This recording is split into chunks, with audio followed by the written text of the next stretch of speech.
dalka Pakistan waa mid ka mid ah dalalka dhanka sirdoonka ugu awoodda badan caalamka. Waa dal Islaam ah oo haysta hubka nuclear-ka. Pakistan hubkaasi waxay heshay waxyar kadib markii dowladda Hindiya oo ishayaan xuduudna ay wadaagaan ay iclaamisay in ay dhammaystireen samaynta barnaamijkooda nuclear-ka. Hadda sanadihii ugu dambeeyay Pakistan waxaa lagu warramayaa in laga shaqeynayo abaabulka kooxaha hubeysan iyada oo ra'iisul wasaarihii awoodda badnaa ee dalkaasi Imran Khan gabi ahaanba xilka laga qaaday xabsigana la dhigay.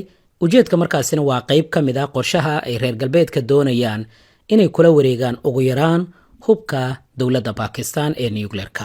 Qaar ka mid ah qubarada iyo falanqeeyaasha amniga marka hadda waxay taagan yihiin in Israa'iil iyo Mareykanka ay ka shaqeynayaan qorsho lagula wareegi karayo hubka nuclear-ka ee dowladda Pakistan iyada oo wadooyin kale la marayo. Professor Waadix Khanfar oo ah madaxa madasha al-Sharqi ama arrimaha bariga dhexe sida weyn u falanqeysa ayaa isagoo ka qayb galaya barnaamij dood ah wuxuu sharaxaad dheeraad ah ka bixiyay qorshaha Israa'iil iyo Mareykanka ee ku saabsan halisgelinta hubka nuclear-ka ee dowladda Pakistan iyadoo ugu dambeyn la doonayo in lala wareego marka la sameeyo marmarsiyo lagula wareegi karayo. Wuxuu sheegay in la doonayo in gudaha dalkaasi Pakistan xiisad laga dhex abuuro dadka ama qalalaaso si gacanta dowladda Pakistan looga bixiyo hubka nuclear-ka. Fowdadaasi iyo dagaalo sokeeye markii la geliyo dalka Pakistan waxay doonayaan inay marmarsiyo ka dhigtaan oo yiraahdaan hubkii halis ayuu ku jiraa wuxuuna halis ugu jiraa inuu gacanta u galo kooxaha hubeysan ama argagixiso waxay ugu yeereen. Marwa Fertility Center waxaad ka helaysaa daweynta xanuunada keena dhalmala'aanta ragga iyo dumarka. Ku dooro baaritaan la hubo, daweyn iyo beerista ubadka IVF oo la xiriir telefoonka shaashada kaaga muuqdo. Mahadsanid. Bilowgii Israa'iil waxay doonaysay inta hubka nuclear-ka ay sameysanaysay dowladda Pakistan inay ugu yaraan ay burburiyaan oo ay ka hortagaan hubka dowladda Pakistan. Si la mid ah sidii ay Ciraaq iyo Liibiya iyo dowlado kale oo Islaam lagu sameeyay ka hor intaysan samaysanba hubkooda nuclear-ka. oo qaarkood heshiisyo ayaa lala galay sida Liibiya oo kale inkastoo markii dambe looga baxay. Ciraaqna wadada kaliya loogu duulay ee lagu burburin karay ayaaba laga dhigtay hubka wax gumaada ayay haystaan. balse markii xilligaasi kadib Israa'iil ay ogaatay inay Pakistan haysato gantaalo gudaha Israa'iil gaari karaya xogaa sheekadii dib ayaa loo dhigay. waxaana la yiri hadda suuragal ma ahan laakiin waa in laga shaqeeyaa si tartiib ah in qalalaaso gudaha laga abuuro dalka Pakistan. waxay doonayaan marka in dagaalka Israa'iil hadda ay ku jirto markii ay ka soo jeesato in saddex dal midkood ugu yaraan afka la aadiyo. mid waa Pakistan oo hubka nuclear-ka haysta, mid waa Turkiga oo awoodiisa aad u sare marayso sanadihii la soo dhaafay, kan saddexaadna waxaa lagu tilmaamaa Masar inkastoo Masar hadda shuruudo badan la hordhigay oo lagula saaxiibi karayo oo ay ka mid tahay inay amniga magaalada Gaza ay la wareegaan muddo 15 sano ah si looga cafiyo deymaha tirada badan. haddii taasi ay aqbalaanna waxay isqabanayaan xoogagga iska caabinta ee Xamaas oo hore u sheegay in ciidan shisheeye magaalada Gaza haddii ay ku arkaan inay la dagaalami doonaan. haddii Pakistan u soo laabana marka Pakistan waxay saaxiib la tahay Shiinaha.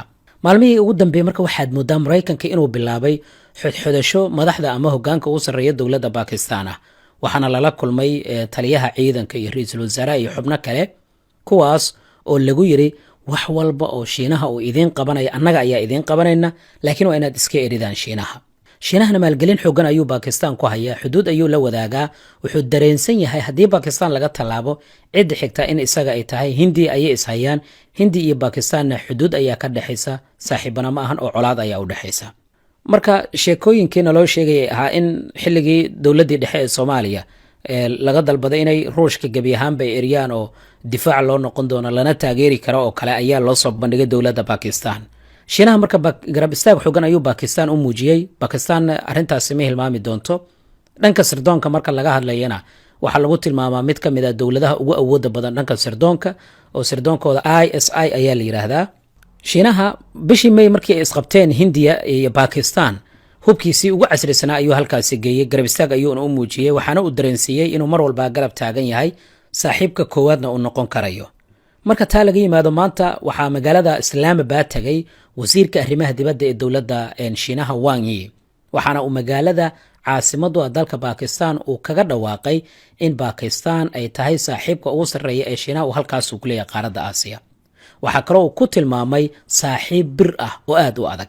yani fariinta waa dareemi kartaa waxa loo diray waxay tahay Mareykanka iyo xulafadiisa la kulmay saraakiisha ugu sarreysa ciidanka ammaanka ee dowladdaasi Pakistan. waxaa sidoo kale wasiirka arrimaha dibadda uu sheegay in mid ka mid ah ajandayaasha ugu sarreeya ee Shiinaha inay tahay sidii Bakistan ay u noqon lahayd quwad aan la loodin karin. hadalkaas marka fariin ayuu dirayaa oo ah haddii aad doonaysaan quwad aan la loodin karin inaad noqotaan, annaga ayaa idinkaga wanaagsan cidda idin gacan haatinaysa. hadalkan marka waxa uu ka sheegay kadib markii kulan ula qaatay taliyaha guud ee ciidamada Bakistan General Azim Munir oo isagana dhankiisa dhawaan tagay magaalada Washington, madaxweyne Trumpna la kulmay, weliba guriga madaxweyne Trump ayaa casho loogu sameeyay. isagana dhankiisa waxa uu sheegay in Bakistan ay isku diyaarinayso ballaarinta iskaashiga dhanka amni iyo midka difaac ee kala dhexeeya dowladda Shiinaha. adigu maxay kula tahay qaybta hoos aragtidaada ku reeb, like saar muuqaalka, waxyaabaha ka soo kordhan insha Allah waan kula wadaagi doonaa. adigana aragtidaada nala wadaag.